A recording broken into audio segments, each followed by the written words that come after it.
Bania izpiarrizketa deitzen naiz, euskal ikasketak egin dituen Baionan, eta euskal ikasketak egiten ari nintzela beti eduki nuen gogoa Kubako euskal munduarekin edo euskaldunek Kubarekin zerikusia zeukaten zerbaiten inguruan lan egitea. Nik Kubarekin daukadan harremana oso berezia da, familian eduki handaukat, eta nik ere txikitatik lotura bat eduki dut herri horrekin. Eta orduan nire bizi osoan zehar eukin ditut loturak bi komunitateen artean. Euskal ikasketetan ikerketa mundura iritsi nintzen heinean, egon baten eukin nuen berri jardunaldi batzuk zeudela Gasteizen, Euskosaren bitartez jakin nuen, eta harremanetan jarri nintzen Oskar Albarezekin. Berak gonbidatu zian jardunaldietara entzule gisa joatea, eta joan nintzen, han ezagutu nuen bizka bat nire gaia ere gustatzen zitzaien beste jende batzuekin harremanetan jarri nintzen, euskal mundua euskarretik kanpo, eta hortik aurrera hasi nintzen nire gaian bizka bat zorrozten. Orduan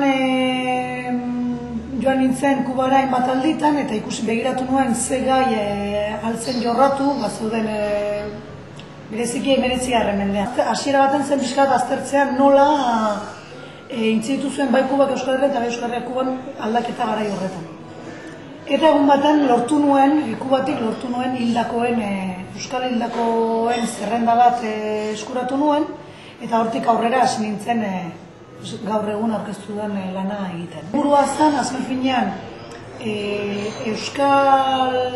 euskaldun batzuk egon dira historian, errol bat eduki dutena edo beraien kabuz historian bai Ameriketakoan edo bai kanpoko historian, bai Euskal Herriko historian errol bat jokatu dutena, eta beste batzuk egon dira ez dutenak errolik jokatu. Edo inposatu egin zaiela errol bat jokatzen, ez? Eta hor zegoen soldaduaren figura, non aukerarik ez zuena izan, joan zela gerla batera, eta anonimoa dana, ez dena inoiz hitz egiten personabietaz. Eta horren pixkatzen berreskuratzea haien memoria, eta saiatzea aurkitzen ahalik eta datu gehien haiei buruz ezagutzeko, jakiteko lehen mundu gerla, baino lehen, euskaldun batzu joan ziren lehen mundu gerlan Frantziaren alde borrokatzera, lehen mundu gerlara, 20 urterenago egon ziren beste batzu joan zirenak ere Espainiaren alde borrokatzera Kuban. Eta jakitea nortzen, eta pixka bat haien memoria berreskuratzea, hori da helburu finala. Euskal komunitatea bere burua komunitatetzat hartu behar du, eta nik duda ditut kanpoan euskal jatorria daukaten euskaldun edo euskal jatorria daukaten Amerikar edo beste jende batzuk komunitate horren parte sentitzen diren edo ez. Nik uste bakoitzak duen kontzientzia baten ondorio dela, edo bakoitzak egiten duen refleksio baten ondorioz egiten dela komunitate hori, eta ez abizen euskaldun bat edukitzeagatik.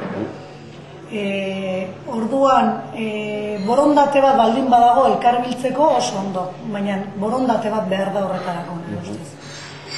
Zertarako balio dezaken, gure burua hobeto ezagutzeko, gure historia ezagutzeko, nor ginen ezagutzeko, eta munduan dauden mito asko, edo guk eraiki ditugun euskaldunei buruzko mito asko ere zuzentzeko egin batean.